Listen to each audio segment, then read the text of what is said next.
Many people think of the past as the Dark Ages. They imagine a time filled only with gloom and hardship, but this picture is not entirely complete or fair. People who lived long ago still experienced joy and sorrow, love and loss. They worked hard, they built communities, and they had their own cultures. Imagine a world without the things we use every day, like electricity or the internet. Life then was much simpler in some ways, but it was also far more challenging. Every single day presented difficulties, a constant test of a person's ability to survive. Yet, despite these tough conditions, communities managed to exist and even develop their own unique ways of life.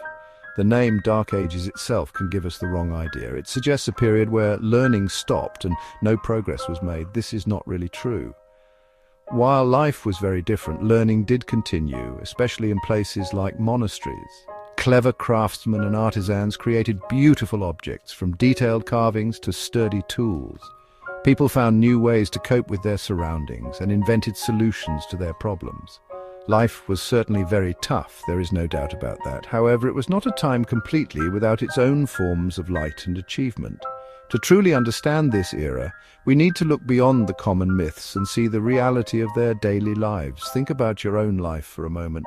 Now try to imagine it without all the modern comforts you're used to. There is no running water coming from a tap in your home. There is no central heating to keep you warm during cold nights. Your world is lit only by the flickering flames of a fire or the natural light of the sun and moon.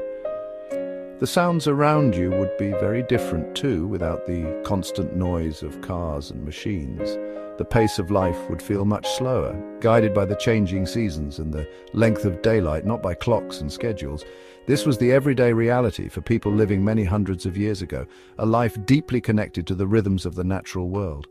This journey back into the past is not about judging the people or their times. Instead, it is an effort to understand how they lived. We want to explore the details of their daily routines. What kinds of homes did they build for themselves and their families? What kinds of food did they eat to stay alive and strong? How was their society put together, and what were the roles of different people within it? By looking very closely at these aspects, we can start to appreciate the immense struggles they faced. We can also begin to see their remarkable strengths and how they managed not just to survive, but sometimes even to find ways to flourish under very difficult circumstances. Homes for most ordinary people during this period were very basic indeed.